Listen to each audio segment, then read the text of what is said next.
What's going on, everyone, and welcome to a March Madness themed edition of Open Run presented to you by War Media.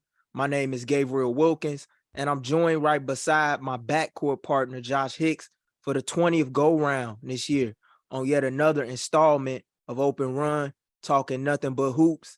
And joining us also this week is a special guest who has been on War Media shows of past and is making his debut with us here on Open Run, and Julian High School varsity hoops head coach and current contributing writer over at Prep Hoops Illinois, and Steve Parham.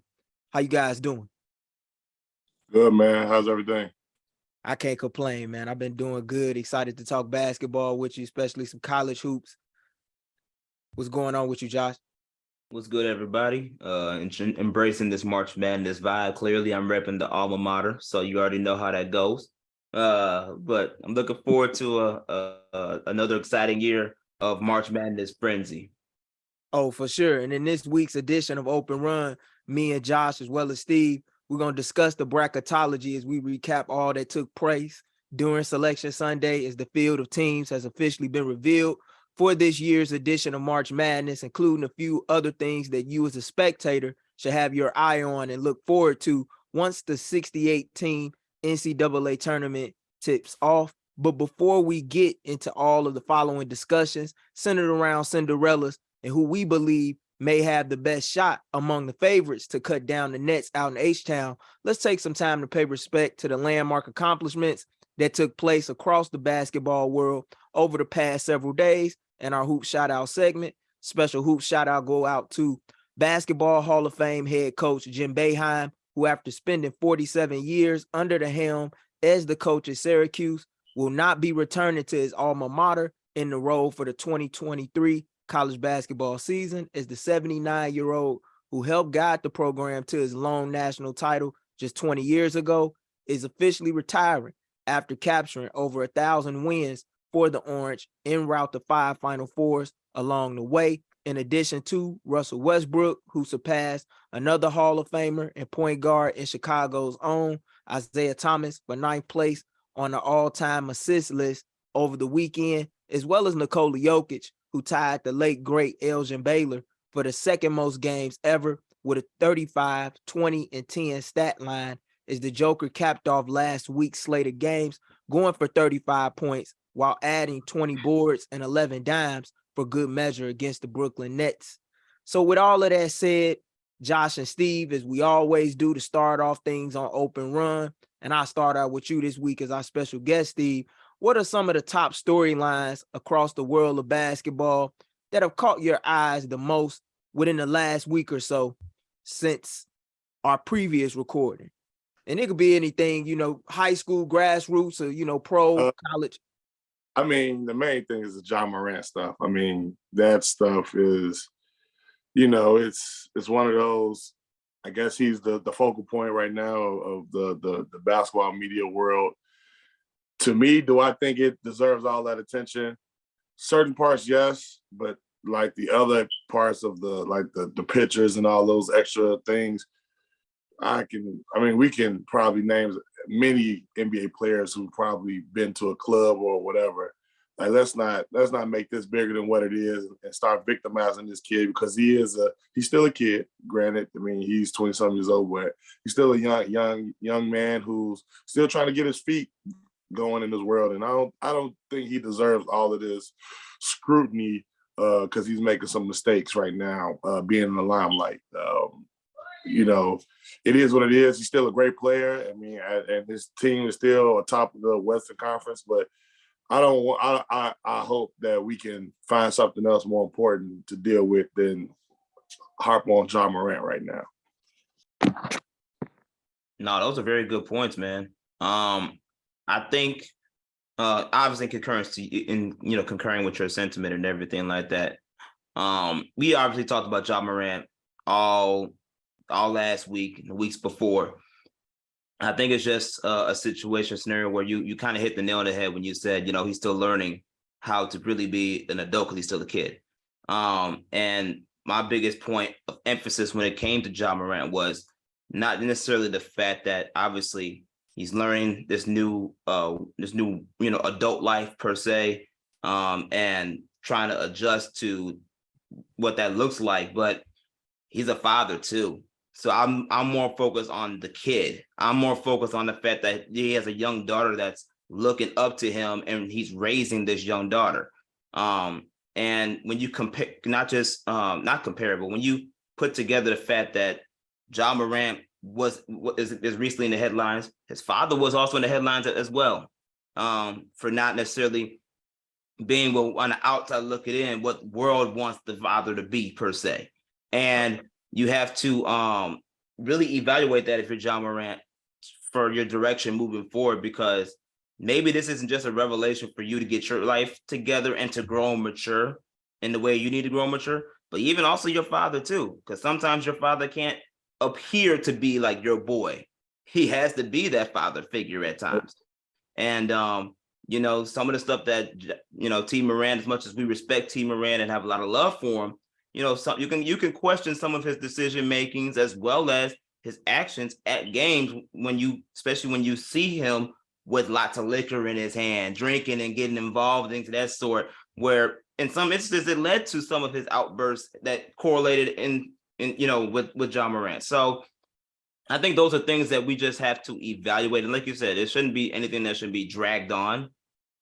This is all part of life, and everything. But I do think that could be a wake-up call, not just for Ja Morant to get his maturity life together, but as well as his father. And it could be a family affair when it comes to the healing and maturation process together for the direction that this family is really moving forward to. Yeah, I mean, as me and Josh have discussed over the last couple of weeks in regards to Ja Morant and stuff that's unfolding in Memphis and even outside of Memphis, you could kind of see some of this coming along, but with the recent things that have taken place over the last 24 to 48 hours with photos surfacing of him at the club, I don't understand that at all.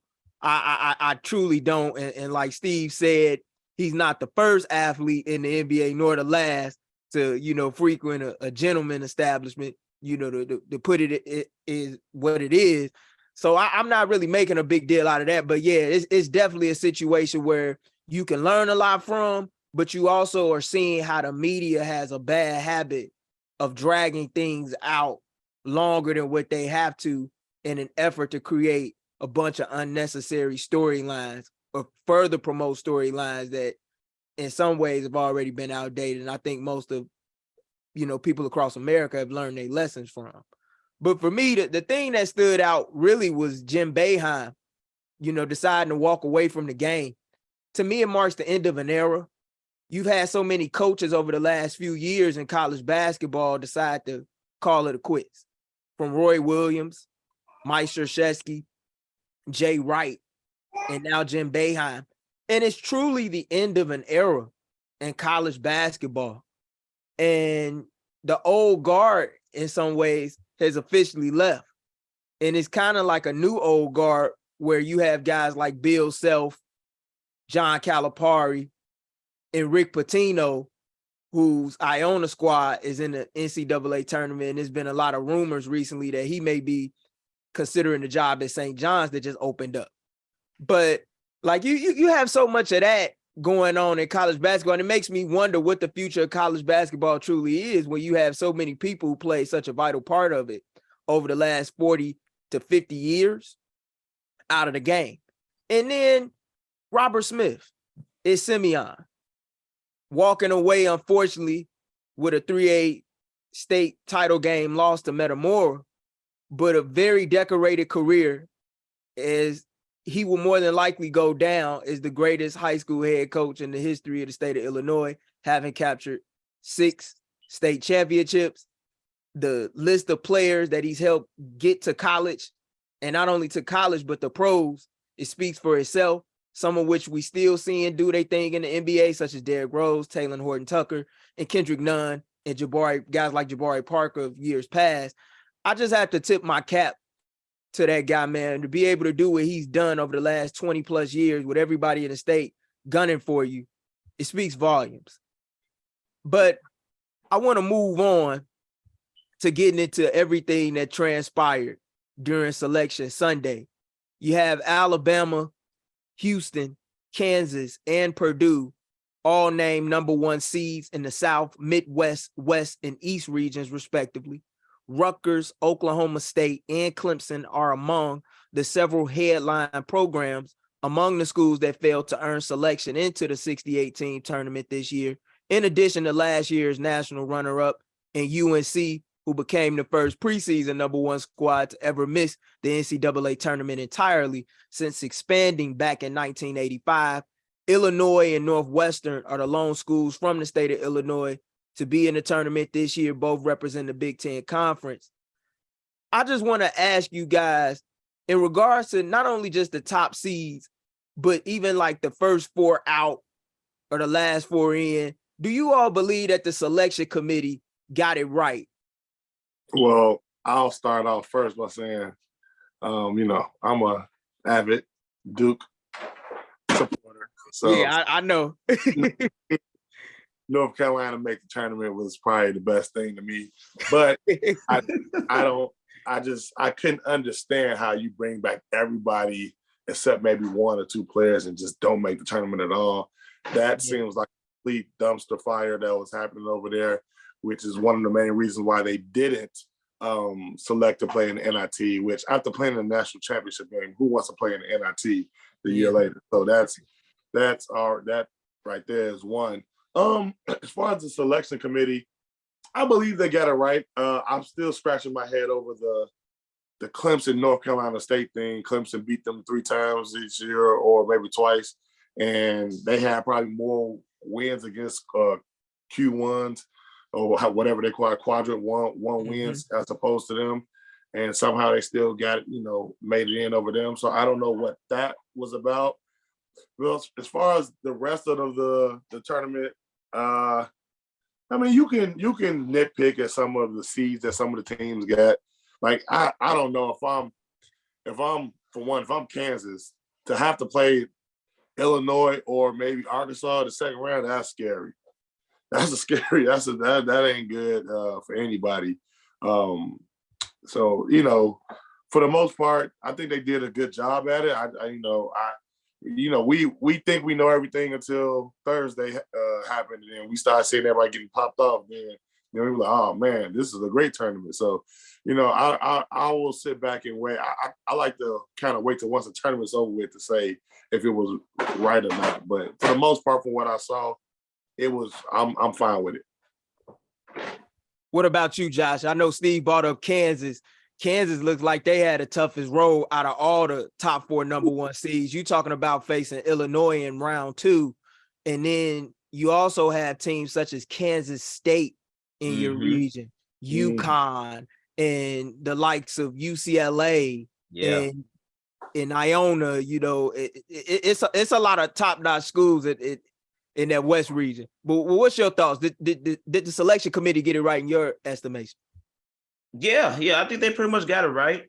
I think when we talk about Kansas and them having the toughest road, I'm gonna be completely honest with you. I think Howard gonna give them a run for their money. When you talk about Howard and how they've been playing all season long, John Calipari, when they played their exhibition game against Howard, he said Howard's gonna win their conference because they were much better than what people anticipated or want to put out there, and they gave Kentucky a run for their money in that exhibition game for themselves for a while. So I think if Kansas is not too careful, they may be, I'm not saying that Howard's going to upset them, but it may be a lot closer of a game than they want. And, and that's the worst thing you can do to a team like Howard, where you're already coming in undermatched. You're already coming in as an underdog, and you're giving them a little bit of confidence throughout the game. If the game is close enough, that's going to be enough for them to strike. And Kansas, as much as they have had deep March Madness runs, they've also had some upsets happen to them too in similar fashions. So I think that's something that I want to pay attention to as well, from the top seed component of things. But I think they pretty much got it right. You already know who I'm looking at. Marquette all day, baby. I'm checking out Marquette. Yeah. And it's interesting because they're not gonna have an easy journey either. Yeah, when you talk. Yeah, I'm a double back. That Marquette, that's scary. Yeah, man. Marquette, they have the talent, especially offensively. They really do have the talent to really take any team a run for their money. The play of Tyler Kolek and his emergence from not just being a point guard to being a scorer when needed has really helped taking that team to the next level. Obviously, Cam Jones is family, so you know that boy. Then that intro, he gonna do his thing. So I'm not worried about that. And their big man, he stepped up as well too. I remember him from the DePaul game. Yeah. And he came in, made some big shots, just kind of stretched the league against DePaul. And that was my first time watching Marquette this year. And I was like, this team they look tough. But yeah, you hit it spot on. The point guard he's going to make a name for himself. He's definitely going to make a name for himself. But looking at that region, that's a pretty hot region. If you Marquette, you probably got to get Michigan State second game. Mm-hmm. You never know with a Kansas State, Kentucky, or that's man. The committee really made this tournament a fun watch, realistically across the board. If you kind of look at it, kind of want to double back to what we were saying with Kansas. I didn't realize that Gonzaga's in the same field with them. Like you know how that can be, and probably I'm not sure if they're playing. They will have to play Gonzaga out west. Yeah, that's tough for Kansas. I don't know what Kansas did to make anybody mad, but to have to run into UCLA or Gonzaga out west, that's a tough road. That's definitely a tough road. And on top of not just Gonzaga playing, I know this team as a local Chicago team ain't the popular team. But Chris Collins got Northwestern balling too. Yeah. And they've been really striking as of late and performed very well in the Big Ten tournament to make it very competitive. So that's not going to be an easy out for them too, especially since if they advance, they're going to play the likes of a Gonzaga. Yeah. And that's going to be a very interesting matchup because Gonzaga has they have length as well as size with their big men. Northwestern, they have a little bit of size to compete with that. May not be at the same level, but they can make it very interesting. So that is definitely something that, when we keep harping this Kansas region, but it really is that it's not going to be an easy out for anybody. Not even Kansas. Like it's going to be completely competitive from the top to the bottom. And that is something that you harped on before, Steve. The selection committee got it right when it comes to overall competition in most and within each of these regions. There's always something to look at where you want to circle the game like, oh yeah, that's the game I want to look forward to, and that's something that cannot go unnoticed.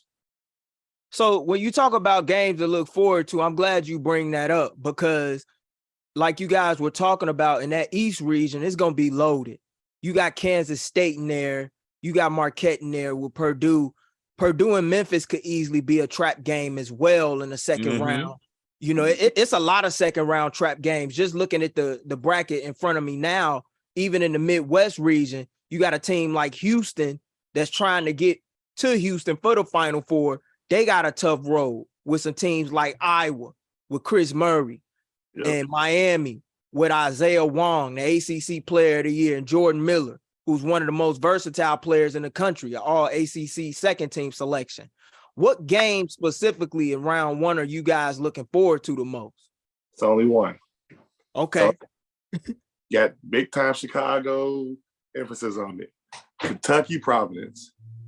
That's a good one. I like that. Yeah. The Bryce Hopkins game. Bryce Hopkins is going to play Kentucky. They brought him out there. He sat the bench for most of his freshman year. Got up out there, went to brighter school, and yeah, man, like that's a big thing. Of course, Kentucky has a kid that I coached once upon a time at Kenwood, Antonio Reeves, sharpshooter, big time shooter, scorer, and then they still he didn't get as much fanfare this year, but Oscar's still there, and I'm pretty sure he has a chip on his shoulder now because it's a different team than last year, and now he's not the Player of the Year. So that's a big time game that I'm sure a lot of Chicagoans have circled whenever they release the time and dates. But man, I'm excited for that one game only. Like wherever I'm at, if I'm at work, I'm shutting everything down. I'm watching that game. I'm locked in. Yeah, that game is gonna be going down on March, if I have my dates correct here, March 17th out in Greensboro, first round in the East region.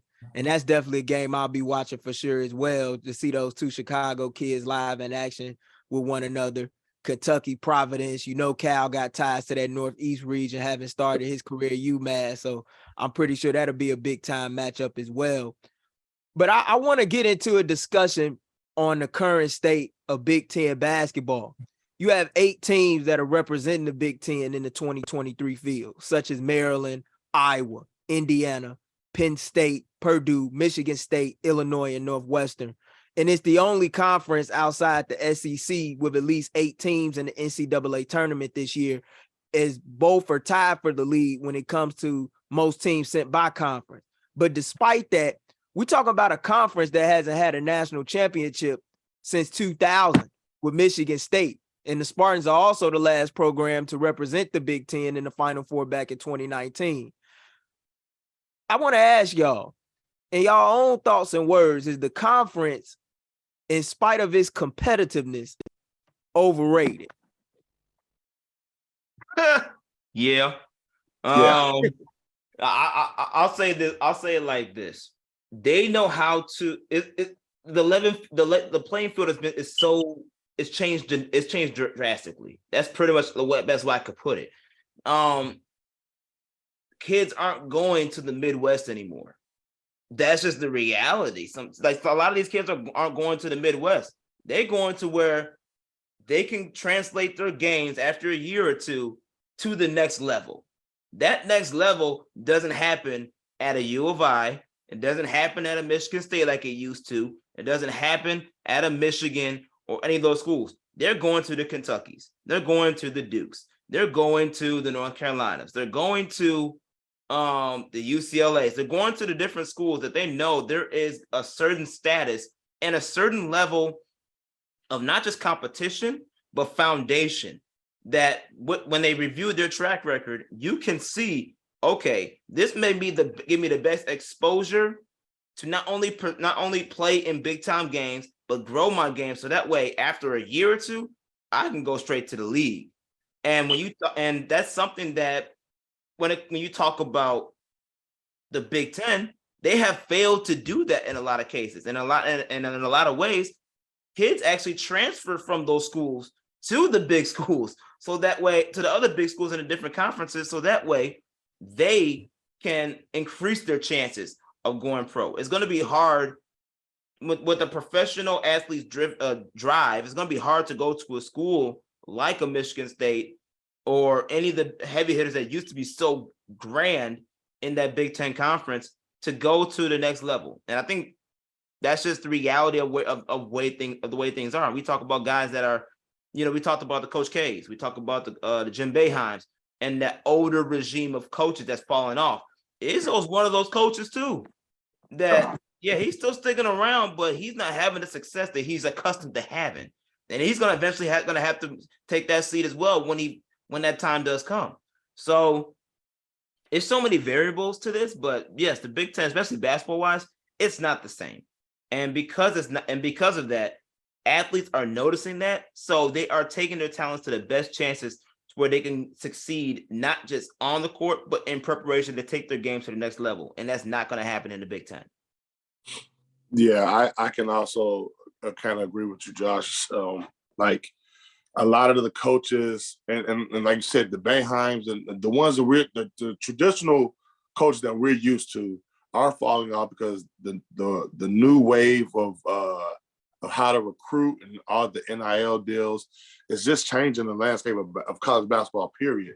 And one thing that I did this in another podcast with high school players, kids got to start understanding that the marketability for each school is changing.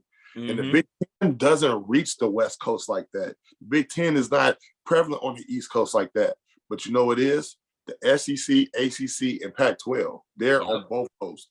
And for some reason, Like you said, think about it. Illinois for the past few years have landed top point guards in the country, and all of them left. There's a reason for that. One is some stuff with the coaching style of play, but also just the marketability is not there. With the Big Ten network, it's you kind of just dormanted to like those. I would say like I guess Xfinity is sort of everywhere, but it's more so a Midwest thing. Mm-hmm. And because of that, you're not Big Ten network isn't seen everywhere. The major SEC, ACC are all affiliated with ESPN. Yep. So of course they're marketed on both sides. So a lot of that stuff plays a factor. And hopefully that changes, because we do kind of need the Big Ten to kind of get back up there on top with the rest of the conferences, because pretty soon we'll start seeing a lot of these schools start defunking from the Big Ten and moving to these other, especially the super SEC conference that they're definitely trying to form football wise. And please believe if the Big, and I keep saying we like I'm in the Big Ten, but I'm in the Big Ten area. But if they don't start doing something better as far as marketing to both coasts, then we can have a drought like this for a while. Because honestly, this year I don't see any of the Big Ten teams making it past the Elite Eight this year. That's just me personally.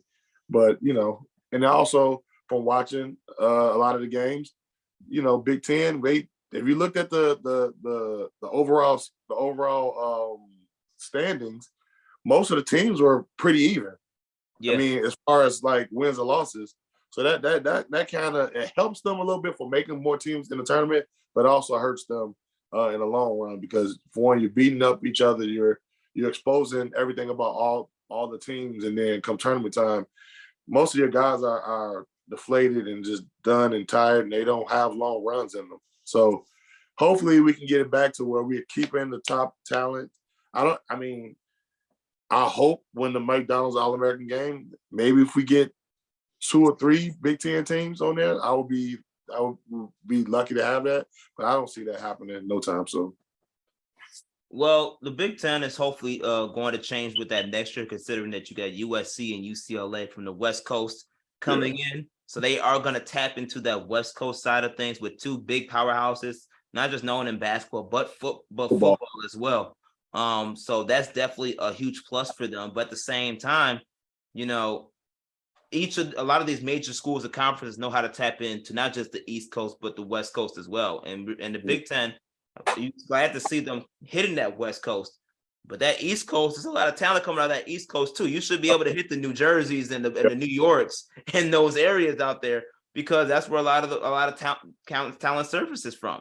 And that's where I think certain conferences actually have an edge, like the Big East, because they're so focused on the East Coast, and all the conferences are on the East Coast for the most part, except for the Midwesters, like the Marquettes and the U of I. I mean, under the Pauls, they may have a different type of disadvantage potentially when it comes to that. But a lot of the schools are on the East Coast that represent the Big East. So they have the advantages of tapping into that East Coast and have actually staying in that area because it fits the conference and where it's at.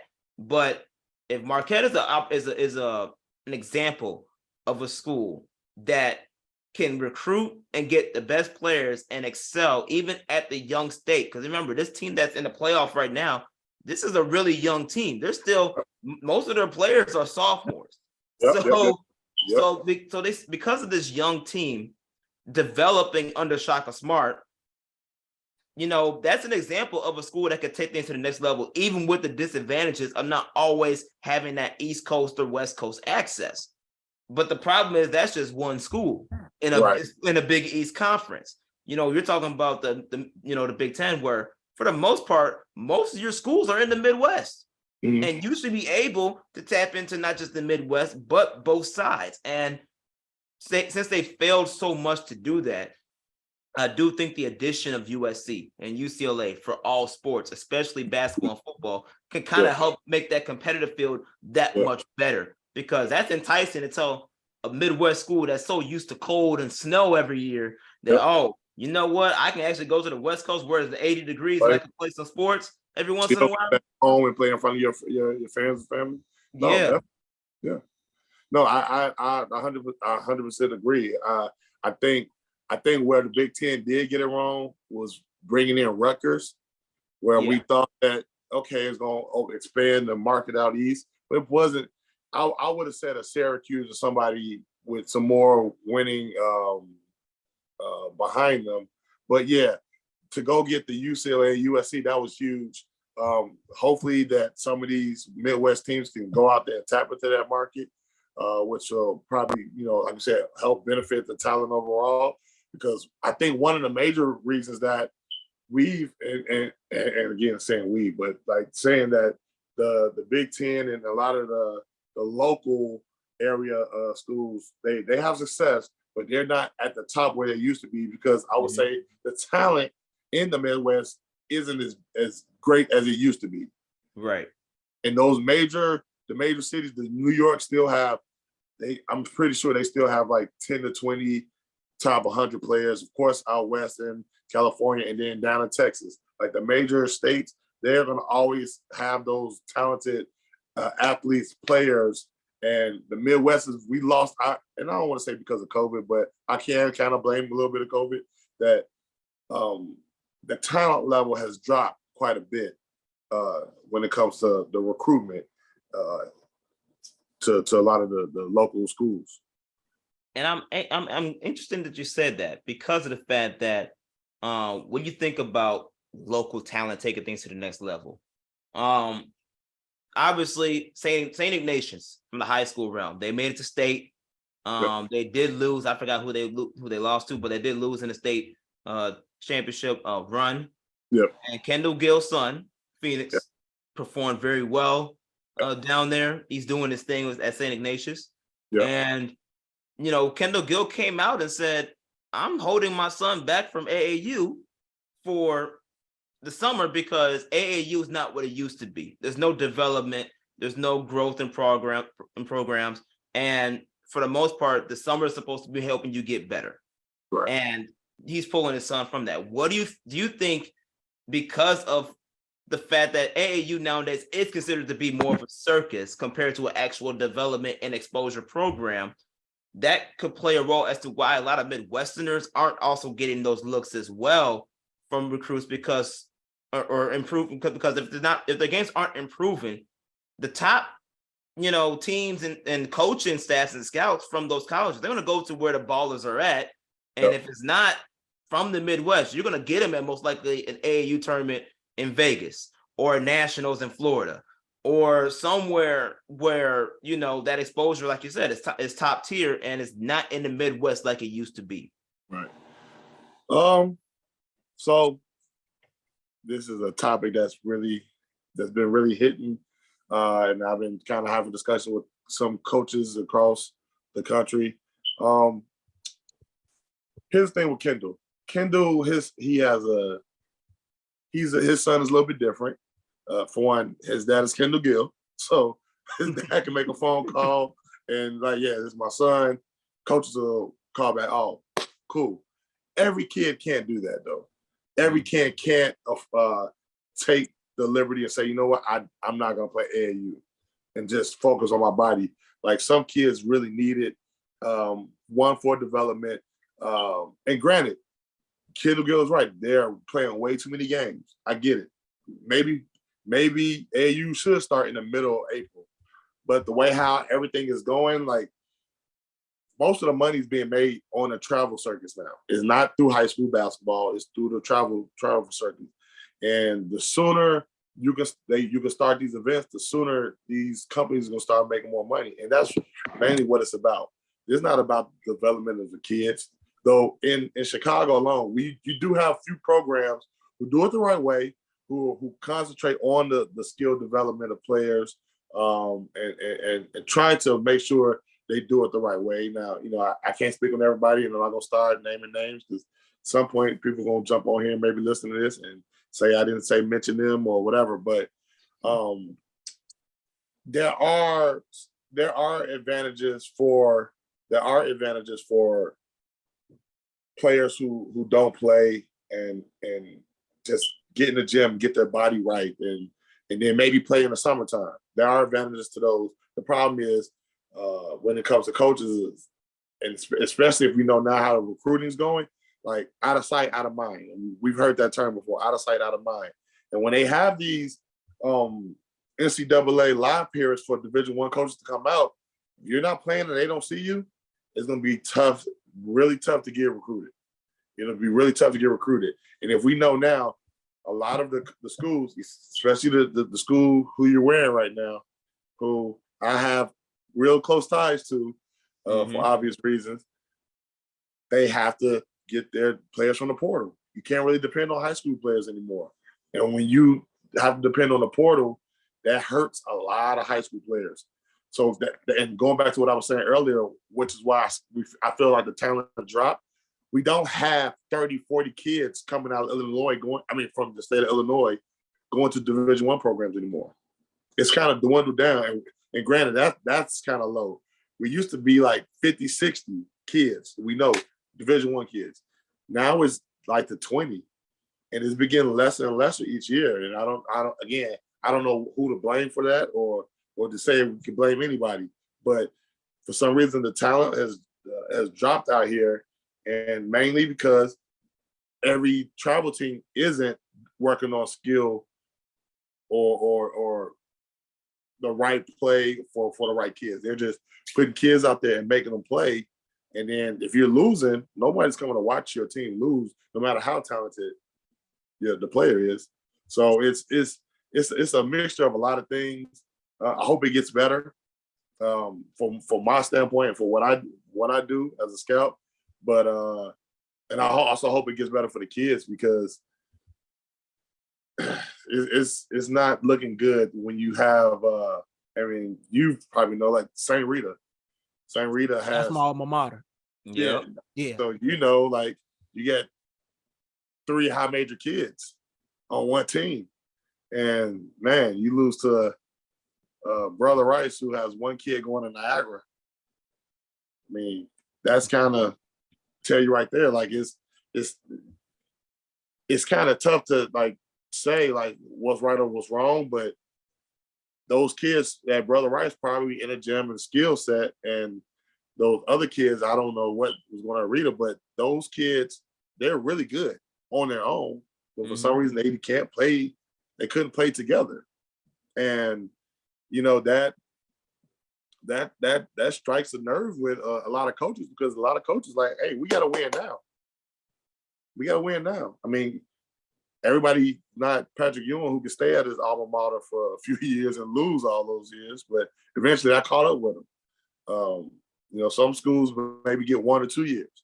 Unfortunately, DePaul right now, they 2 years in, and already you got people calling for the head coach's resignation already. Like it's a dangerous job to have, being a college coach right now. And sometimes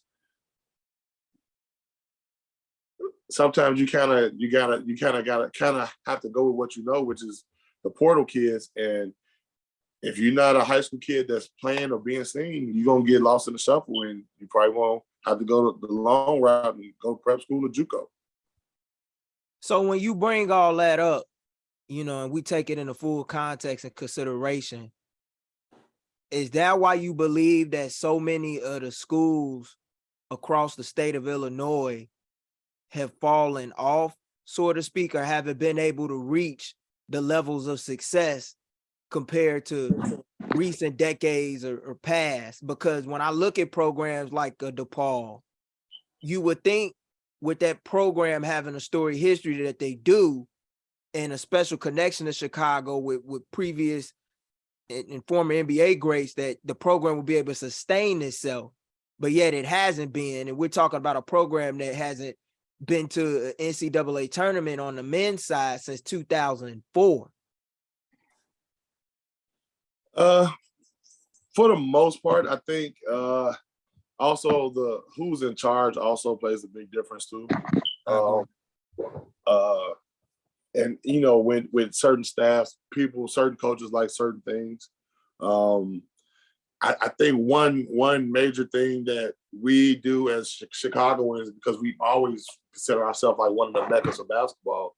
I think for DePaul, coaches at DePaul or the administration at DePaul might tell the coaches, hey, we need you to get your foot back into Chicago.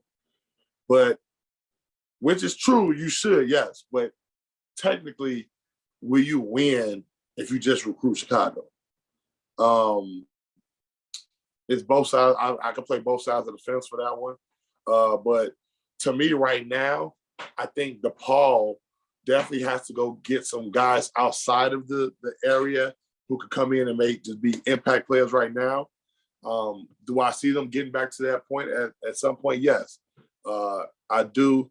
But I mean, it took Northwestern a while too, and Northwestern, the criteria for Northwestern is you got to have high academics and all that stuff. Granted, they went and got Chris Collins, who came from Duke, who kind of knew how to kind of put that all together. DePaul is a little bit different, but I feel like they can do it. I mean, Loyola did it, but again, Loyola found a system. Porter Moser had something going. He found the right guys. It took him a while too as well, but he found the right guys, found the right pieces, and he made it work. And there's no reason that DePaul can't do it. And honestly, like, there's no reason like Northern, like a lot of schools, and I just don't want to just keep it on like the high majors. I feel like there's a lot of talent out here, and like a lot of the local colleges can get back on track. UIC hasn't been to the tournament in a while, but they can also get back on track. Just got to find out the right niche. It might take some like former Illinois standouts who are in a portal. You might have to go get those guys, bring them back in, reinvigorate the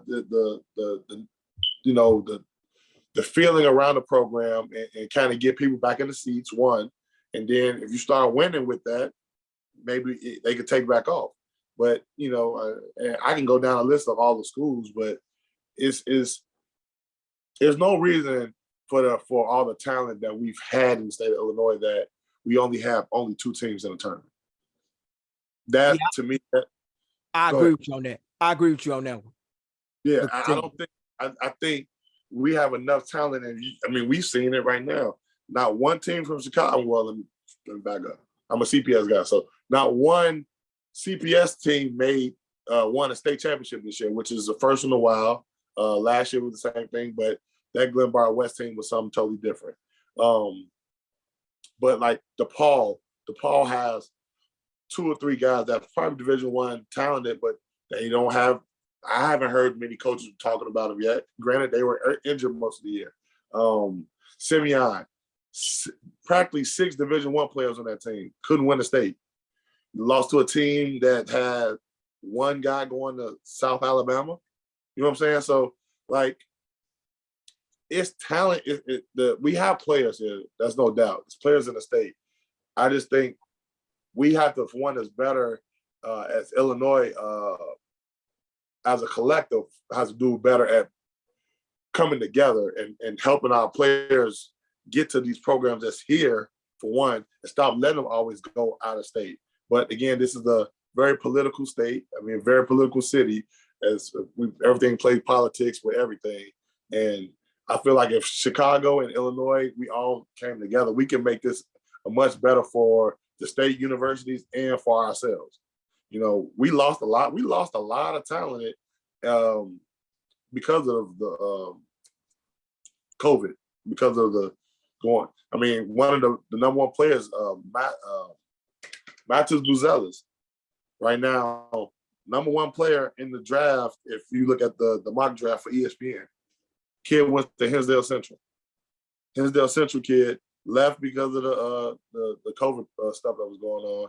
Went out, flourished, and big time. Now he's blew up. Man, there's so many kids I can name off, but these are kids that's in the state. I think in a few days, somebody's gonna bring up the list of all the teams in the tournament and list how many players are from Illinois that's playing on these different teams. And we'll say we might have more than some of the larger cities. I mean, that's just how it works every year. So I don't know. It's no. I don't want to say that the coaches don't know what they're talking about or don't know what they're doing, but it's happened in the past, and we can get it back. I just feel like it's going to take a collective of everybody trying to work together to make it happen. I agree with that. And it's interesting you bring up UIC, who the last time they made it to the NCAA tournament, they had the late, great Jimmy Collins, who was a head coach there, who was a big-time figurehead in Illinois basketball for the Fighting Illini when they got to the Final Four in '89 and helped recruit guys such as Lowell Hamilton, Kendall Gill, Marcus Liberty, Nick Anderson, and the list goes on and on. But speaking of local players, and just speaking of players as a whole, you brought up, some draft prospects. Who are some players that fans should have their eyes on in this NCAA tournament? I guess, we already talked about Bryce Hopkins. Mm-hmm. I don't want to overduke everybody, but Kyle Filipowski is going to be a big name to look for. Not knowing that the kid from Arkansas is still there, Nick Smith. Nick Smith Jr. guard. Yeah, dude, those are names, household names last year that probably fell off or whatever. That it's quite a few. I want to see how the Alabama kid, how he's going to take with all the stuff going on, and I'm pretty sure we can do a drinking challenge. See how much time they mention it during whenever Alabama plays about the stuff that they're dealing with. But he's a kid that I want to see. And then also the Connor Vanover kid, the 7'5" kid that Duke is playing at Oral Roberts, him and that guy, I want to see a lot of these guys that I remember seeing back in high school. That I want to see how they turned out and how they're playing with a lot of their programs right now. Yeah, Brandon Miller out of Alabama, Mm-hmm. the projected lottery pick. I got a chance to watch a lot of him during the SEC tournament. I see what the hype is all about. You talking about a guy that 6'9", can handle the rock, can shoot it with the best of them, can get to the cup, and a guy who, if not for Victor Wembanyama and Scoot Henderson, he would easily be the number one prospect in the class. He's definitely the number one prospect among college guys. But based on your knowledge, Josh, who's a guy that fans should have their eyes on, even if it's not a guy that's highly up on the draft boards? I'm gonna go a different route because the team, obviously, I've been following Marquette right throughout the whole season. I want to see what Prosper does. I forgot his first name, but his last name is Prosper. He's like a 6'8", 6'9" kid that very high. He has a very high IQ, but he's very versatile. He can shoot the three as well as defend the best of the best. That's going to be huge for Marquette because of the fact that his versatility, Shaka Smart, defensive-minded team, very heavy into pressure. Prosper is somebody that's going to help elevate Marquette to that next level on both ends of the floor. And he's kind of like in his own way. He's part of the nucleus that help make Marquette the team that they are this year. I think he doesn't get enough credit where it deserves, obviously, because the Tyler Koleks of the world and such, they deserve, he's the difference maker. So that's a given. But I expect this guy I want to see how this guy responds in the tournament, knowing that he's got to guard the best of the best every night for the most part. And he can combat the best of the best with his own offensive game that may not show up big in numbers, but it shows impact. And it key matters where it matters most. So that's someone I'm gonna really pay attention to throughout the tournament. Yeah, I'm looking at his bio right now. Junior guard, 6'8", 218. Yeah. I've heard a lot about him. One guy that I got my eyes on out of the mid majors, it's this guard named Tucker DeVries, a swing man out of Drake from the Missouri Valley. Got a nice inside-outside game at 6'7". I believe he had a game where he dropped like 32. And I know Drake will be playing Miami in the first round in the South region, I believe. Same region as Houston, or the Midwest region, excuse me. That's going to be a guy to keep your eye out on. He's a guy that's projected to be a second-round pick. His defense is said to need a little bit of work, but it's 6'7". They say he can fill it up with the best of them. And it's always these mid-majors that you have to watch out for come tournament time, especially teams that have a lot of experience and chemistry playing with one another, going up against teams that are usually young with a ton of talent, but haven't found a way to mesh in time enough to go about competing for a national championship. Yeah. Before we move on, though, are there any sleeper teams that you think that fans should have their eyes on that we haven't discussed in our March Madness topic talk? Well, before I even ask the sleeper team, I just want to ask you guys this, because I've also in Big Ten. What do you guys think about Purdue playing through Zach Edey? Do you think that's a format that can get them to a national championship game? Like the way I'm glad you asked that question. The way how the evolution of basketball is, and his name popped up, and that was one thing. Like, is that, and just watching how they almost collapsed and lost the game yesterday. Do you think that a team could go back to playing the traditional way of playing through the post? Would that elevate? And I don't see it, but I don't think, asking you guys. That's the $1 million question for this whole tournament. And I'm interested to see that, because of all the teams in the Big Ten that have the best chance of winning, I think Purdue does, because they're the most talented team. I don't know how they make that work. I think that there are going to be some teams with some athletic bigs and athletic wings that's going to force Zach Edey's hand, and it's going to force Matt Painter's hand. Yeah. Even if he keeps the ball high on the post, you send 2-3 bodies onto him, other guys are going to have to beat you. Whether that's the freshman guards such as Braden Smith, Lawyer, they have a guard off the bench, Jenkins, who's a dynamic scorer off the bench, could get it off the dribble and whatnot. But outside of him, I don't really see anybody that's really a threat. And they do play through Zach Edey, who, in my opinion, if it wasn't for the current era, he would probably be a top 5 prospect if you go back to like the earlier days in the 90s and whatnot. He's a throwback player, vintage player. I don't know how they make that work myself. If I was a betting man, I would bet against them. I think Purdue, outside of Kansas, is who we mentioned earlier in the show. I think they have the toughest road to a Final Four. They got a lot of heavy hitters in the East region. And playing at Madison Square Garden, even if they get to the Sweet 16 or Elite 8, that's going to be a jam-packed house, and alums will travel far and all across the country to go there. But I don't know how Purdue makes that work. I really don't. And I don't see it either, because that's a vintage brand of basketball. And if you apply pressure on those freshman guards, Rutgers really gave team the blueprint on how to beat them in the quarterfinal round of the Big Ten tournament. Just trap it and run a full court press on them guards, make them work, and put double teams, if not triple teams, on Edey, and see how he responds to it. Yeah, I agree with everything you guys are saying. I think the biggest thing is that Purdue hasn't been battle tested in ways that they will in the March Madness tournament. Yep. And I think that's the biggest difference. Yes, Purdue, rightfully deserving, was number 1 throughout the season, but it's a different type of level, type of atmosphere, type of game plan when you talk about March Madness and playing against teams that you're not accustomed to playing against. And that's where a lot of these small mid-major teams really have an advantage, because they're going to play in such a way that Purdue may not fully always be accustomed to, because they're used to playing the so-called quote-unquote best of the best.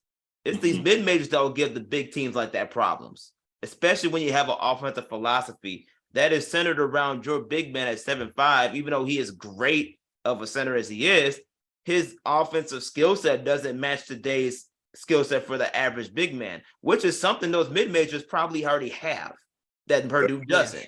So I think that's going to give them fits. And like you already talked about, the pressure on the ball handlers are concerned. I think the pressure is even that much more impressive when you talk about the mid-majors. The guards are normally a lot quicker, and they may not have the size, but they know how to utilize those tangible tactics to their advantage when it comes to battling against bigger guards. And I haven't seen any of the mid-majors really play this year or anything like that, but I do believe that Purdue's going to have a run for their money. And it's going to be in ways that, quite frankly, they may not be expecting. But outside of Purdue, though, who's a team for you, Steve, that you really think could take that extra level this year in March Madness that maybe your own Cinderella team this year. Don't want to be a homer, but U of I has the talent.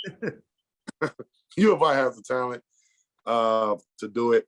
But a team that's been playing great but hasn't been here in a while, I'm going to go with some of my guys, Kansas State, man. I think they has some pretty big wins this year. And granted, they're in 3 seeds, so to say that that's like but Kansas State hasn't been in the tournament in a while, and they have a good collection of players that play well together, that kind of give them a recipe to kind of go far in this year's tournament. It's very rare you find a team that beat Kansas twice in a year. So it's stuff like that those type of teams kind of scare me, especially when doing brackets. But also, I've been hearing a lot of this Charleston team, and I haven't did my homework on them, but I've been hearing a lot of the Charleston team and saying that how well they score the ball. I would like to see how they do. I think they're senior led, like you said, one of the mid-major teams that brought back that has a lot of seniors that's probably ready for this moment, probably been waiting their whole life for this tournament. And they're going to play a good San Diego State team that, to me, San Diego State is a mid-major. So I don't think they go into that game scared at all. And then you go, if you win that game, you get a Virginia who's not at their full strength as well. And you win 2 games, you're in the Elite Eight. And again, could be playing an Alabama team that after with all the allegations and stuff going on, could be tired of listening to it and just like maybe done with it. Who knows? March Madness can kick in. So those are a few of the teams that I think that might be some shocker or maybe some new names that we hear in the next couple weeks. Yeah, Charleston, I've heard a lot about them. I know at one point in the year they were a nationally ranked squad as well.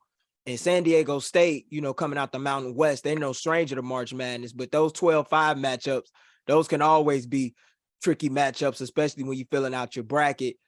I think Alabama is clicking at the right time. They found something, though, at the tournament. Charles Bediako is looking like the best rim protector in the country to watch right now. He had a double-double in the SEC championship game against Texas A&M as they won the tournament in big-time fashion prior to Selection Sunday. I like what I'm seeing out of there. Javon Quinley as well.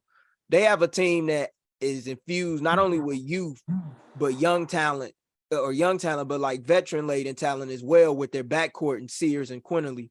That's a team I'm excited to watch because, you add Brandon Miller with Noah Clowney is their 2 freshman guys in their front court with Bediako. They're going to cause a lot of hell defensively with their size and length. But I want to move on from the March Madness talk to discuss a team in the NBA that's been lighting it up recently, and that's the Sacramento Kings. They're 8-2 in their last 10 games. De'Aaron Fox is looking like a clutch player of the year candidate, if not the consensus front runner for clutch player of the year. Domantas Sabonis is the league leader in rebounds and is the reigning Western Conference player of the week. Has the time come in you guys' eyes to consider Sacramento as a legitimate contender in a West that appears all but open at this point? Hold on. Before we continue any of this NBA talk, you're not going to have no March Madness discussion and not ask who we think we're going to win this whole thing. Hey, man, this is one of them years, man. It could go any way.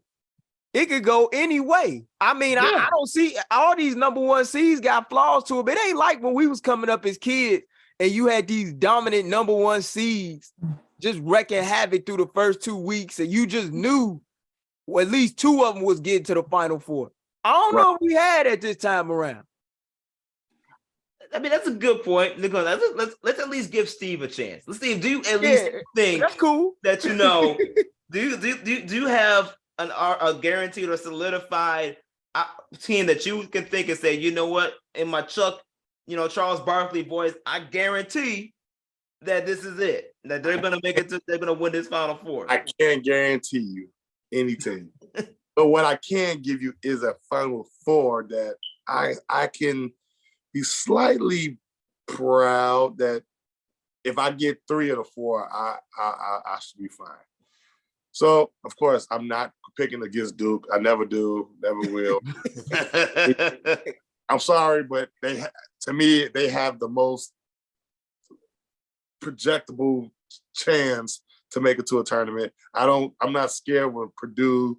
I'm not scared of Kentucky, or even I just bigged up Kansas State. A lot of those teams, well, we'll have to go against Marquette. Now, Marquette, that would be a tough Elite Eight to the Final Four game, but I'm gonna roll with my Dukies. Woo! Alabama. I can't. I can go Alabama. Arizona's not a. I don't like Alabama. I don't like Arizona in tournament time for some reason. It's not the Alabama of old. I'm not 100% with Houston on their front line. Here's might be a shocker. I can see Xavier. I might see Xavier coming out. Xavier coming out at that region. And this last one, I don't know what it is, but you can't pick against UCLA in the West, man.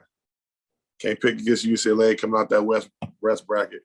Sorry, Kansas and Gonzaga, but you bring back my God. Marcus Sasser, the guard. No, for UCLA. You saw it for UCLA? Yeah. You talk about I know you talk about. He just went down with an injury with his Achilles, right? Cool. Not Tiger Campbell for UCLA. Yeah. Not you said it was a player off UCLA, right? Yeah. Not was it Watkins? No, Watkins is still intact. Still, right? Yeah, he's still playing. Yeah, him and Tiger Campbell have the experience. They've been to Jalen Clark. Jalen Clark, right. Okay. Right. I got you. Yeah. But as far as like everybody else, like they have the experience for tournament time. So I can see UCLA kind of finding their way through some of these games and make it to a Final Four. So that if I'm a betting man, I'm going with UCLA, Duke, Alabama, and who was my last one pick? You said Xavier. Xavier, yeah. And Xavier will be a hell of a story because Sean Miller is known for getting a lot of Elite Eights. Yep. Even dating back to his first stint at Xavier, where he fell short. Arizona, I that's my favorite program on the West Coast. I won't lie to you, but it's something about getting past Sweet 16s and Elite Eights lately that has really haunted them. And that's a team that hasn't really gotten to the Final Four national championships since like the early 2000s, like Gilbert Arenas era and stuff like that. So in the Lute Olson era, but it's the Lute Olson curse. If you Yeah, they haven't been able to get past that Elite Eight. I don't know if Darren Williams did something to it, but what back in 05, but ever since then, they ain't been able to do it. When I look at the South, I think Alabama has the key to it. When I look at the Midwest, I think Houston, if they could get Marcus Sasser back with Jamal Shead, that makes for the best backcourt in the country when those two are healthy and fully engaged. To me, Jamal Shead is the best on-ball defender in the country. And that's a program that I follow very heavily. And he's an all-defensive guy for a reason in the American. I really like them, but I think a team like Miami could be a big threat. I really do. I like Xavier as well, but I really believe that Sweet 16 matchup will be key for Houston if they could get past the first 2 rounds in Birmingham and make it to that Sweet 16. Because if Isaiah Wong and Jordan Miller, they're going to cause some problems. In the West, it's hard for me to go against UConn. And I'm going to tell you why. Every time UConn goes to a Final Four, they usually go through the West region to get there. And they dominate it. And they usually win. I don't know if they win this time around, but I would not be shocked if they get to the Final Four under Hurley, who's done an incredible job with that program. In the East, man, it's wide open. I think Marquette could get there, though. I really do. Shaka has experience. I wouldn't put money on Purdue. I just wouldn't. Purdue and Kansas, those are tricky teams to go with. But my Final Four right now, not filling out a bracket, would be Alabama, Marquette, Houston. And in the West, I would take a gamble. I would gamble with UConn. I just would because of past history. Well, and go wrong with those. Yeah, you definitely can't go wrong with those. And I give you kudos because you're trusting my Marquette family. So I appreciate you for that, Gabe. But at the same time, you really took the picks out of my mouth, Gabe. That's honestly who I would go with. Okay. Seriously, especially with UConn. Dan Hurley knows how to get his guys to play in the right moments at the right times. And they got that very I'm really bad with names, so charge my head, not my heart, UConn. But the big man can be so important for this team. If they can get him going effectively to go along with their guard play, that could be very dangerous moving forward. And I think they have enough in the tank to be motivated to take things to the next level, especially since they did lose to Marquette in the Big East semifinal, at the pretty much at the buzzer when they couldn't hit that last shot. So I think they're going to be extra motivated to take to make a deep run into the March Madness, which historically, like you mentioned, Gabe, they're more than capable of doing and have done. So those are for sure. Those are my 4 picks that I would go with. Same as you gave: Alabama, Houston, Marquette, and UConn. We talk about the Final Four, but I really don't care. I'm just here for the parties. I'm sure you are. It's just like most folks did for the brackets and, trying to get that cash money and the prizes, water cooler talk, anything to get off of work. I mean, my uncle, he religiously take off Thursday and Friday off of work every year to watch March Madness. But you talk about Adama Sanogo, the Julian, yes. Jordan Hawkins and Tristan Newton. Yeah, that's really their big 3 in UConn out in stores. And I think they're going to be real hungry and excited, man, after having some rough go at it, post Kevin Ollie era when they won with Shabazz Napier and Ryan Boatwright, Aurora's own, over Kentucky. And it's hard to believe that's been 9 years ago. But I want to get to, the NBA talk, like I said, with the Kings, man. This is a squad we really got to talk about. This is a team that I've been watching real close over the last week. Me and Josh been talking about them all year long. It was once upon a time we was asking ourselves, could they make the playoffs and break the longest playoff drought in the NBA? They seem like they well on their way to doing that. Mike Brown's looking like the coach of the year in the NBA right now. Are they a legit contender in the West to you guys? Not the first year. Not the first year. They, like you said, I think with this team, they found all the right pieces of everybody who's willing to play their role. You look at this roster, everybody's on this team are people who are playing their role to a T. You got the veteran who's been there, Harrison Barnes, who's going to make sure that everybody's team effort, team guy. De'Aaron Fox is definitely the go-to guy. You got Domantas Sabonis, who's going to come in and be the versatile big who can take guys out and take them off the dribble and do all types of things, be a great passer like his dad. You got shooters like Kevin Huerter. One of my favorite players since Baylor won the national championship, Davion Mitchell, who's like lockdown defender. You got all the right pieces. You got Keegan Murray, the young rookie who's gonna come in and play his role. Keegan Murray actually reminds me of Harrison Barnes. Like who's Harrison Barnes was when he left North Carolina. So yeah, you got Rich Holmes. Like looking at the roster, like they have all the pieces to get them going. But I think those teams, whoever they run to the first round, hopefully it is not Golden State Warriors or nothing like that. But yeah, the experience will probably, get them out. And Mike Brown does a good job with a lot of teams, especially younger teams. I think this team has a good mixture of young and old. But yeah, I don't know if they make a deep run this year, but this will be, to me, this Sacramento team remind me of like the Brandon Roy Blazers, where they were up and coming, but don't have everything yet to get them over the hump type team. I could see that with the connection being between like Brandon Roy and LaMarcus Aldridge being similar to De'Aaron Fox and Domantas Sabonis, although with Domas in the fold, you can actually run the offense through him sometime and have De'Aaron coming off the ball, being active as a cutter and so forth. And yeah, Keegan, I can see the Harrison Barnes comparison, except his shot is more polished and advanced. I feel like at this age. And Trey Lyle's been giving him some great minutes off the bench too. As a stretch five, and really looks like he's resurrected his career out on the West Coast. What you think about this team, Josh? I mean, this was a team I know you said when we was talking during the All-Star break about looking forward to watching how they will fare in the second half. They coming off of huge wins against the likes of New York at home in front of a national televised audience on TNT, and then Phoenix on the road.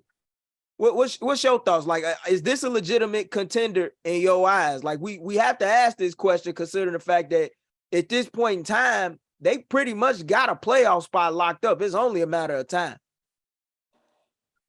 They are if they play defense. And I say that because they are very strong offensively. Number 1 rating in the whole league. Yeah. But when you look at that defense, oh boy, they sitting on the toilet. It's trash. They dumping like crazy. It's not, them bubble guts is rumbling. They cannot. They're consistently playing bottom level tier defense. And we know when it comes to playoff basketball, the game slows down. It's more of a half-court game, and you have to play defense. And when you look at the history of Mike Brown as a head coach in the playoffs, outside of his one chance where he did take Cleveland to the championship with a young LeBron James, hasn't been the best when it comes to playoff exposure. So, as we question Mike Brown and his future playoff success, the difference that he will have this year is not just the respect of the players and the team as a whole, but like Steve said, we got players that actually fulfill the roles at a high level. And I think because of the fact that they don't have much pressure on them, they still a team that's playing like they have nothing to lose. Because let's be serious, Kings haven't won anything in years, so it's not a lot of pressure on them as young guys or expectations per se for them to say, "Oh, we're going to the championship." No, they overachieved this year. We didn't expect them to be this good at this time of the season, sitting second in the Western Conference. No one expected that. So I think they're going to play the same way, just like they did all season. There's no expectations. There's no playoff expectations with this team. It relieves the pressure off of them, which allows them to play free as they go into the second round of the playoffs. But they got to play some defense. If they play some strong defense, that will increase the chances of going past the first round at least. Because the way things are set up right now, they have a pretty good chance, considering that from the 7th to the 12th spots in the West, it's all around teams that are technically below 500 or right at 500. Like, you can get away with some of that. And I think they have enough firepower to do that and get past the first round, depending on what the matchup is going to be. But they got to play some defense, man. If they play some defense, yeah, they're legit. And they have turned that corner. But it's a wait-and-see game at this point. Yeah, defense has always been the Achilles heel for Sacramento. And Mike Brown has stressed that vehemently in his press conferences as of recent following games about how they got to be better on that end of the floor in order for the league to really take them serious. But I'm glad you bring up what you bring up when you say there's no pressure on them. And that's what made me want to ask that question. Are they a legitimate contender, or has the time come for us to consider Sacramento as a legitimate contender? Because when I look at it, when you playing with house money, you don't have nothing to lose. And to me, those are the most dangerous teams. They've already made their fan base proud in the fact that they're about to erase the longest playoff drought in the league. And I think they entered this year with expectations of making the playoffs. The only question is whether or not they would do it. Well, not only, like I said, are they on pace to do it, they won 40 games for the first time since 2006, I believe. So when you throw all that into consideration and you look at where they are in the standings, I can't help but ask the question. I don't think that this is a legitimate contender just yet. But as we all know, playoffs come down to matchups. Who can execute the best in the half court? Though the Kings are good in both of those scenarios. If they can find a way, as you alluded to, Josh, to tighten it up on the defensive end, then maybe there is a chance. Only matchup I would be concerned about if they drew in round one would be the Lakers. I'll be concerned about that one. But outside of that, I think they'll be fine. I don't know if they're a legitimate contender. I wouldn't put money on them being, but if you would have told me that the Kings were going to win the Pacific Division, even though divisions don't really count much for anything in basketball compared to other sports, Right. I think we all would have laughed at you, especially considering that Golden State's in it, the Clippers and the Lakers are in it. And oh yeah, the Phoenix Suns, who just 2 years ago won the Western Conference. I agree with everything you said. I think one thing that we don't take into consideration, when Sacramento Kings come to town, you don't have a lot of people going to watch those games because they still think, oh, Sacramento Kings, whatever. Come playoff time, that atmosphere changed.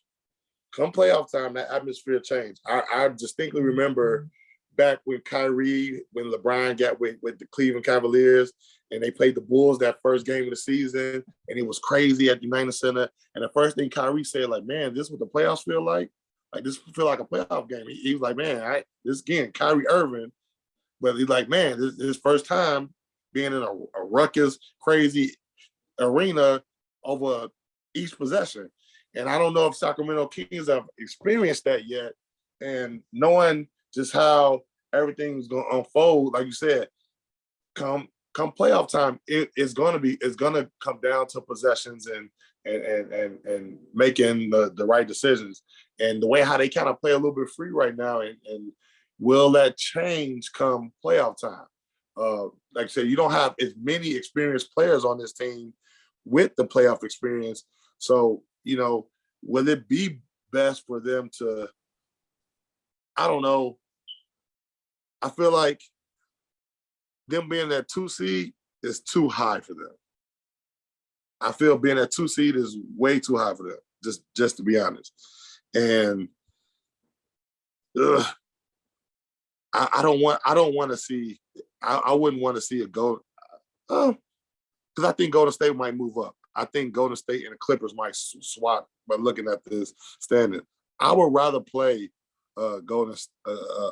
Clippers than I would a Golden State, of course. Because the Clippers with Westbrook now, they got a lot going on. We're trying to shoehorn him in, and he's going to have to play. So if I'm Sacramento, I'm going to drop a spot, let Memphis go up, and I want to kind of be in an area where I might play the Clippers and not necessarily Phoenix or nobody. So that's just me personally, looking at from the outside looking in. But to go back to what you said, no, I don't see them as a contender this year. But they do have the pieces to build from going forward, and could be a consistent playoff contender the next few years if they can keep everyone together. Yeah, you talk about a Kings and Clippers series. You talk about a battle for California. And even though the Kings haven't been to the playoffs as a group, I think having veterans to rely upon who have been there, such as Harrison Barnes, will be very helpful and beneficial to the group. And I think they're getting a slight preview of it, even though regular season games aren't what playoff games are, with that home crowd at the Golden One Center, who is coming full force. They set new traditions. They lighting beams up every time they want to win games. They having fun out there. The beam is the main reason why they winning these games, because the fans want to see the beam lit after every win. Yeah. When they talked about the beam, they said, "Oh, we'll never see the beam lit then." And then what happened? They started running off all these games because everybody want to see the beam lit. So I'm gonna chalk it up to that. Yeah, that crowd is coming full force. Yeah. And I think also too, when Gabe talks about, the veteran presence of there, let's be mindful of this too. Mike Brown was an assistant coach at Golden State where they won multiple championships and had a plethora of NBA Finals appearances. San Antonio too. San Antonio, yeah, exactly. San Antonio as well. So he knows what it's like to not only like be a veteran presence from a player's perspective, but from a coach's perspective as well. Maybe not from a head coach perspective as much, but knowing what it takes to prepare guys, to prepare them for the finals and to get them ready each and every game. That's something that cannot be overlooked in a situation, knowing that you have a championship coach that's leading this young team to this playoff run that a lot of them, like you mentioned, have not really experienced before. I think just having that wisdom is going to help benefit the Kings as well, combined with the fact that Harrison Barnes is a championship and won the championship with Coach Brown as the assistant. So that's going to take things to the next level for the Kings as well. And I think, let's put it this way, it prepares them better for this go around of the playoffs that they have, and that this, especially since it's the first time they're really going to the playoffs in years, in over a decade. Like, this is a pretty good setup you would want to have from not just from a young guy's perspective, but from a veteran coach and player perspective as well. This is as good of a setup you're going to get if you're talking about the Kings to go on a potential playoff run in the way that they're poised to do right now. Yeah, that's well said. But I want to get into a quick game of rapid fire. We're going to call it true or false, where I state a series of statements and ask you guys whether or not you believe it's true or it's not. And I want to start out with Phoenix. Phoenix's title hopes are all but gone in the wake of KD's ankle injury, should the Suns fail to garner a top 3 seed in the Western Conference. What you guys think on that? Is it true or is it false? I'm going false. I'm going to go false because at the end of the day, it seems like Kevin Durant's injury is actually improving. They did have him starting off from saying he's 4 to 6 weeks out. Now they're saying it could be 2 to 3 weeks. Mm-hmm. So there's some form of improvement to show that he can get on the court. And at the end of the day, it's Kevin Durant. Like, you got anytime you got that type of a top tier talent on your team, he can be half as healthy, and they're still gonna have a better chance of taking things to the next level when you talk about the playoffs. But what makes this situation so uniquely different from other teams he's been on is the fact that his skill set, you can literally plug him into any system and he'll flourish. And to be able to have that next with a young assassin in Devin Booker, to be able to have a point guard of this magnitude in Chris Paul. And as a point guard at this stage of his career, he actually should be playing with. This is the best point guard that Kevin Durant has played. And that's if you're considering Steph Curry, if you're not considering Steph Curry a point guard. But Chris Paul is the best point guard he's ever going to be playing with. That fits his skill set right now within the makeup of the team. And I think this is going to be very underrated as well. The impact of Monty Williams. Because Monty Williams' coaching abilities, he has experience now under his belt coaching in NBA Finals. I think that exposure is going to help someone like a Kevin Durant and this Phoenix Suns team, who Kevin Durant has went to multiple NBA Finals and won multiple NBA Finals. So he knows what it takes. But Monty Williams can combine those experiences with his player relationships, which he knows is the key as to why the chemistry within the makeup of the team is still top tier even now. When Kevin Durant was playing with that big three, they were rolling. You couldn't slow them down. So if you get Kevin Durant back for a couple games before the end of the regular season, get a little bit more of that wind out, get him back into playoff shape, and go into the playoffs, I don't care which seed Phoenix is in. That's going to be a tough out regardless whoever they play, because of the fact that they do have that talent, that chemistry that's important, that's between the coach and the players and the rest of the staff that's working, and as well as the fact that Phoenix's bench may not be star-studded, but it's definitely something that works. They have talent on there that work that work with the lineups that they have, and that's something that you need overall when you talk about a championship run, and that's what they currently have right now. I'm going to reluctantly say false. I mean, true. Okay. I think a big piece for the Phoenix that they lost was Mikal Bridges.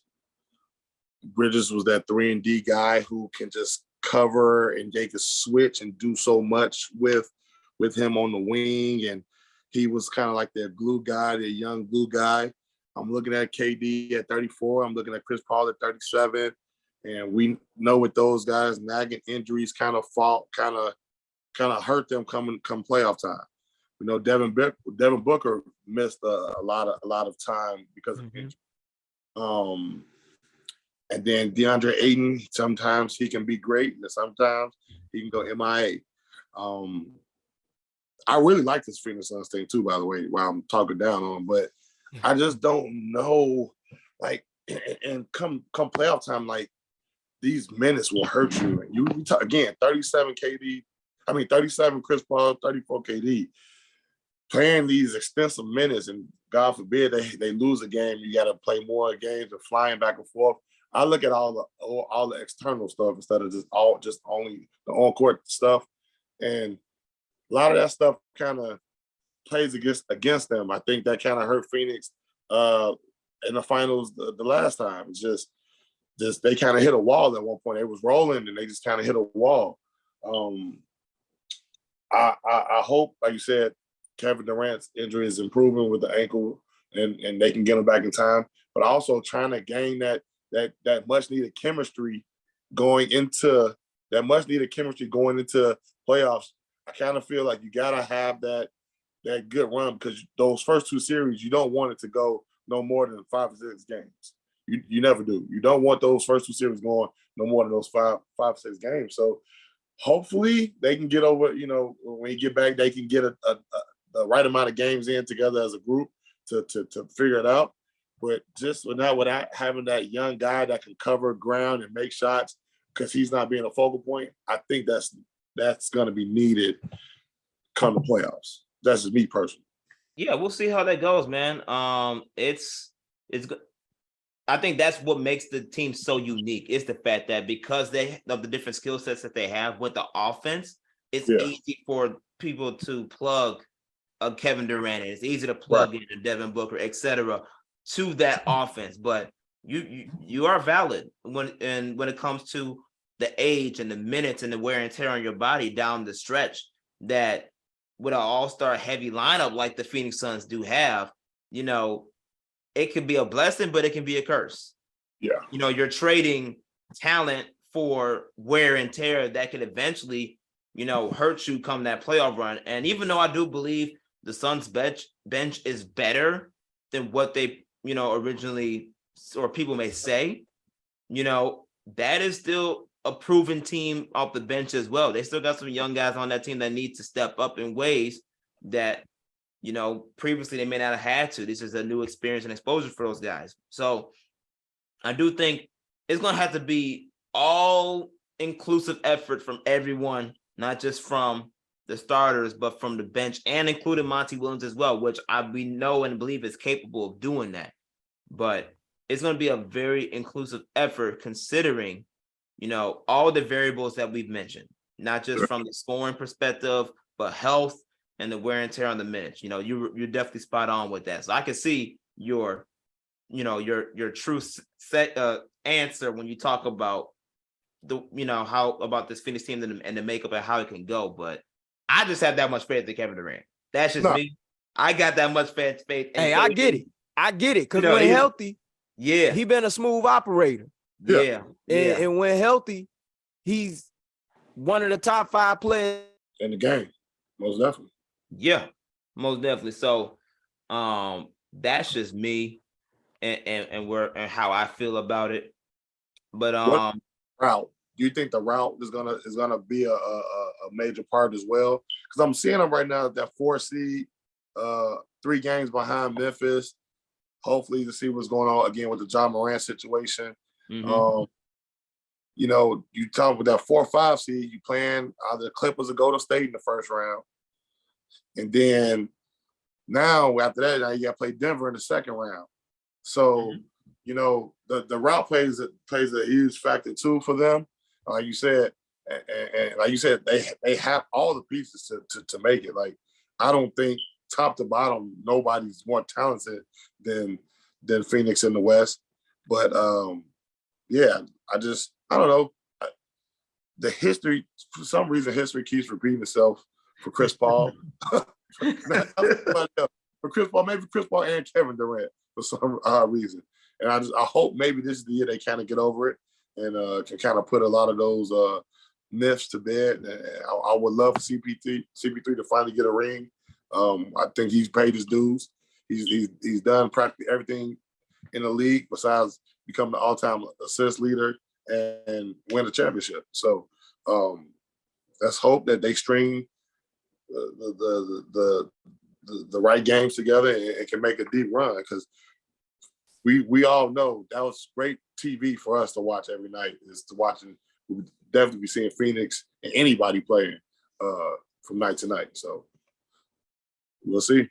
Yeah, and I think what's interesting too is the fact that you brought up the route component, what route they end up taking to get to the championship round. Because if you start the playoffs today, the 4 and 5 seeds play against each other. They're playing against the Clippers. That's going to be a very tough matchup. Like, if I was anyone to be scared against it in the West right now, it probably would be the Clippers. Because right now, Kawhi is a beast. That dude is killing. He is Paul back. George too. Paul George. Yeah, Paul George been putting up big time numbers. He just had a 30+ point performance against the Knicks, and they both seem to be placing a high emphasis on attention to detail on the defensive end, something that has slipped coming out of the All-Star break through their first 5 games when they was on that losing skid. Right. Yeah, and Lord, let them get a good Russell Westbrook. Let them get the Russell Westbrook that was coming off the bench for the Lakers and was making the case as a 6th man of the year. Let them get that to go along with a healthy Norman Powell and Robert Covington, and Lord, let Marcus Morris actually hit some threes. Oh my gosh. You're talking about a completely different Clippers team that should not be sitting 5th in the Western Conference right now. That's scary to think about when you're talking about guarding Phoenix. They have the reinforcements to guard a Kevin Durant. They have the reinforcements to guard a Chris Paul and Devin Booker with the DeAndre Ayton because of Zubac all at once. Mm-hmm. That's going to be scary for Phoenix to go against. We're talking about right now if the playoffs were to start today. Yeah, I agree with you guys. But I want to move on to the next question as part of our true or false segment and rapid fire here.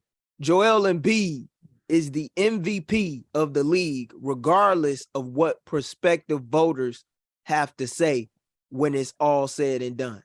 Yes, sir. Yeah. Joel Embiid taking that thing. I'm sick and tired of everybody disrespecting my man's name. And this is why. Yes, you can talk about Joker. You can talk about how he's having a triple-double season, better than last year, all well-deserving. You know, we arguably from a statistical perspective right now, overall numbers, he should be the front runner. But this is the difference for me. Joel Embiid is doing more with less. When you talk about in comparison to Nikola Jokic, and Joel Embiid whooped Jokic, but in the one-on-one matchups, when they went against each other, Joel Embiid let it be known, bro, I'm the best center in this league, bro, hands down. And because of him winning those matchups, it comes down that those are factors that come down to choosing between these type of players who are having incredible seasons. And I believe that Joel Embiid has taken that next level to say that I really am the MVP of this league. Great numbers, top 2 in scoring, but he's improved, but he's getting double-digit rebounds as well as getting upper level assists from a big man perspective as well. And he's doing this, like I said, with less. He doesn't have, he has like an Aaron Gordon next to him. He doesn't have additional Michael Porter Jr.'s next to him, things of that sort. Denver is loaded with talent. Yep. Joel Embiid is pretty much working with James Harden, Tyrese Maxey, and that's really it. You got to make it work with those three. Yes, you got Tobias Harris, but he has been inconsistent all season long, so you can't really rely on him. And don't even talk about PJ Tucker. Duke can't even hit a 3-pointer from the corner anymore. So when you talk about what Joel Embiid is going through from a roster perspective, and still finishing top 2 in the Eastern Conference, and he's doing it with less talent on the floor compared to Jokic, who has Jamal Murray, Michael Porter Jr., Aaron Gordon on the floor at the same time, not including Reggie Jackson as your point guard, not including additional reinforcements off the bench like Bruce Brown, Kentavious Caldwell-Pope. You just got Thomas Bryant. Like, you have a legit squad over there from top to bottom talent-wise that does not compare to what Philly currently has, what Joel Embiid has in Philly. So because of all those factors, I know earlier in the season on previous shows, I said, obviously, I know the voters are going to go with Jokic because that's just the numbers. That's the media. They're playing that narrative role. But, man, Joel Embiid, he got this. If I'm submitting it now, he got it. He should be the MVP for this year. No ifs, ands, or buts about it. I 100% agree. 31, 42, 39, 39, 34. Last 5 games. Incredible. Like you said, it doesn't have the same type of talent that Jokic has in Denver, so it makes it easier for them to cover them. But at this point, can you guard Joel Embiid right now? Nobody can. Nope. There's nobody right now in the NBA that can guard him right now, and he's and they're winning.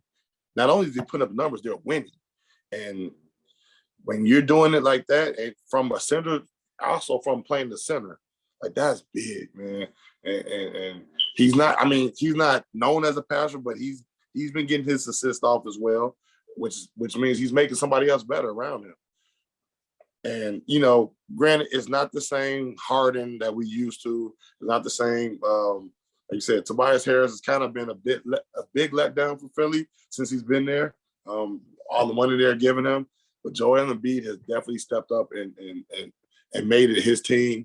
And realistically, this dude deserves the MVP this year. I agree. I got a chance to watch him live against the Bucks in Milwaukee about a week ago, and he had 30-plus points and 10-plus assists.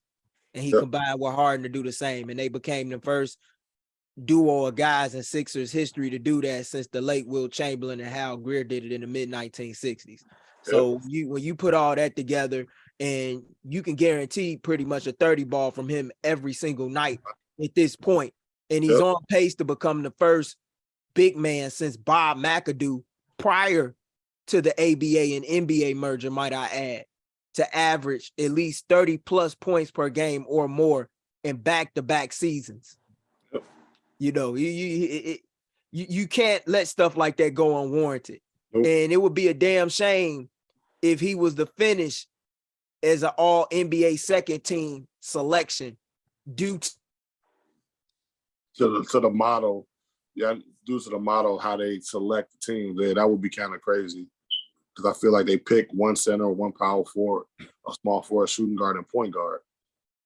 Yeah, and I think you can obviously make the argument that you kind of have to change what that model looks like at times. Yeah. Because the disparity from a position perspective combined with the talent, it's there now. You can't just we're in an era of positionless basketball. So because of that, you can't just say, oh, because he's a center, he could be a true center, but he could play just like a stretch forward. It just depends on the talent has changed so much in this league now. You can't just label someone as one position and that is all. No, you could play multiple positions around the court and you should be valued and judged off of that. So it's bound to happen. And you do a disservice too, because just because you have two centers that's playing really well doesn't mean they both can't be first team. Exactly. I think for years, to have to choose between a Kevin Garnett and Tim Duncan every year for the first team for power forward is crazy to me. Mm-hmm. The next best center was probably Yao Ming. Like, come on, like that doesn't make sense. So yeah, I think that's one of the things that probably should change in the NBA going forward, because you can't just pigeonhole these players into particular positions. Like Jokic is a point center. Mm-hmm. That's what, he's not a center. He's a point center. So I mean, realistically, yeah. If you had to give the edge, I'm sure the voters will probably pick Jokic because of the triple-double aspect. But if I had a vote, it's definitely going to Embiid. Embiid is definitely getting my vote for first team All-NBA. Yeah, most definitely. And not just for first team All NBA. We obviously talking about the MVP conversation as well. Like, you got to think about this too. Joel Embiid got snubbed even last year. Jokic didn't have the year last year he's having now. And yet, even though Joel Embiid had the better year, they gave the award to Jokic. Yep. That shouldn't have to be the case. You know, Joel Embiid right now is going through what James Harden did in Houston. Right. There were a couple of times when James Harden was in Houston where he could have had that MVP, and quite frankly, he should have. But certain circumstances happened, including Russell Westbrook's triple-double year, which was unheard of at that time since Oscar Robertson. So, you know, those anomalies can be, you know, expected. That's an automatic given. But other years, James Harden should have had at least at this point probably 2 MVPs, and because of the fact that he doesn't have that, I think Joel Embiid, he can understand what Joel Embiid is going through, because Joel Embiid should have at least 1 MVP. If he should have had it last year. So knowing that, this is the year to put, you know, like James Harden had his 1 year and he finally got his MVP award, put up the shut up year and put to bed the value of James Harden in the league. It's the same thing with Joel Embiid. This is the year that, you know, he's going to get that MVP and he's going to put to bed all the talk about how he's not and how he shouldn't have gotten in previous years. No, this is his time. And he's going to take it with a vengeance because he is not slowing down at all. And I think hopefully the big market thing helps him this year.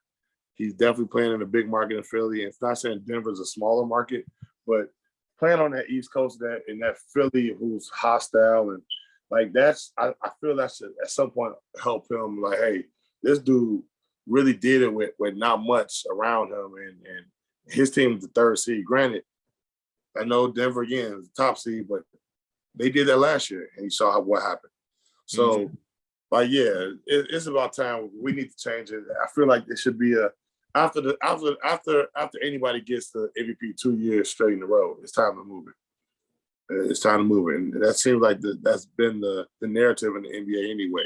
Before Jokic, it was Giannis, and you know, so like I feel like if they went back to back or close, we got to move it. It's somebody else's war, because those guys are continue to put up those type of numbers, but somebody else is doing something extraordinary too in the NBA, and we also got to recognize it. What are some of the teams you think might come out of the East since we kind of got to the West? What's a dark horse team you think might come out of the East? Dark horse team, man. Ooh, I want to say Cleveland. Just because Donovan Mitchell's having a career year. Yep. He's definitely having a big career year, but they have the reinforcements along with the youth. Yep. You got Jared Allen, you got Evan Mosley, you have, you know, Karis LeVert, you know, coming off the bench, you know, and Darius Garland has emerged as the all-star player that we know. You know, you have the reinforcements there to help prolong this thing. And, you know, I think they could have done a little bit more, need a little bit more to help advance at least past the second round. Right. I do think that last year, going through the play-in tournament, seeing what it's like, and you eventually losing to Brooklyn, that I think that experience is gonna help them, motivate them that much more, which is why they made the move that they did to get Donovan Mitchell, so they can get past that play-in opportunity and get into the position that they're in now. So I think they're gonna go with a chip on their shoulder heading into the playoffs this year, and that's a team that you don't want to play against, especially if you mess around and get like a a New York Knicks versus Cavs matchup within a potential 4 or 5 seed, and you get Donovan. I want to see Donovan Mitchell knock off the Knicks, man, because he's supposed to be in New York. Right. So I want to see him. I want to see him knock off the Knicks just because. But I think Cleveland is a sleeper team to watch out for. Yeah. Last topic. Go ahead. Oh, my bad. Yeah. Oh, you good. Last topic on the true or false segment. And with as far as statements go, the Boston Celtics must finish with the top seed in the East over the Milwaukee Bucks in order to reach their second finals in a row.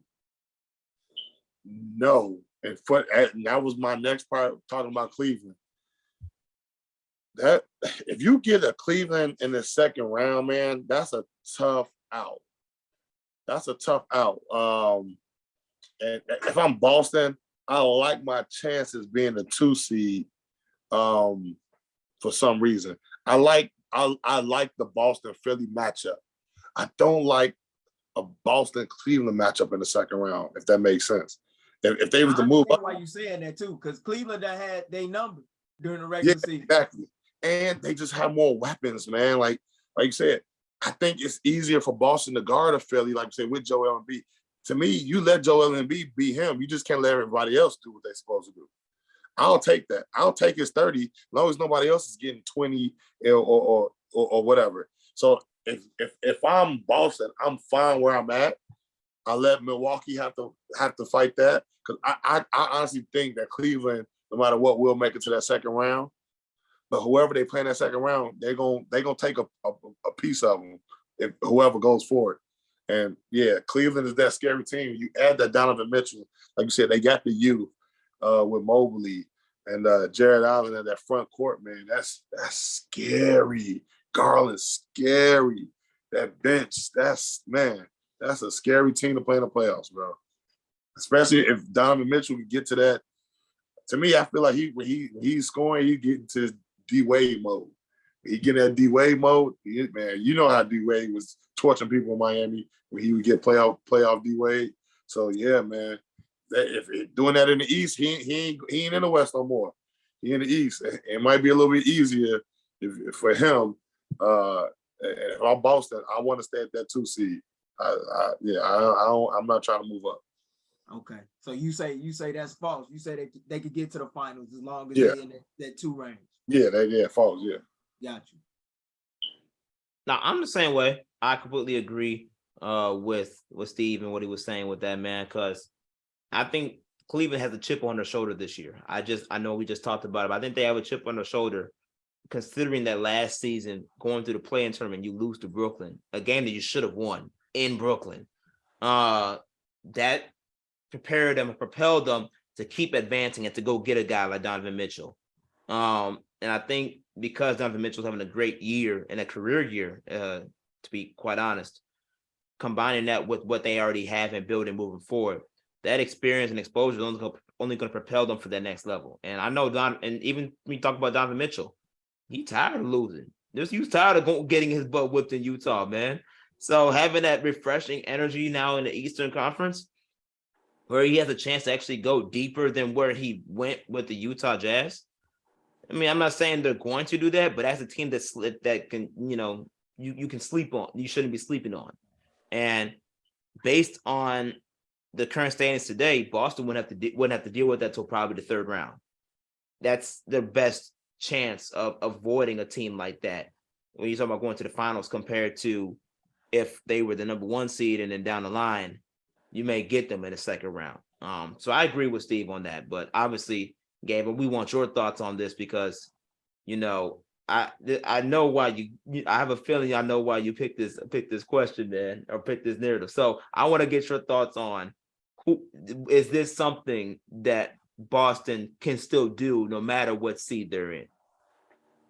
You know what? I think the number 1 seed may be important to them for the simple fact that in order to beat Milwaukee, it seems as though they need it. Because you go back to last year, Game 7 was in Boston. And that's what made me want to ask this question, propose it. I think that they can get to the finals no matter whether they're a 1 or a 2 seeded team.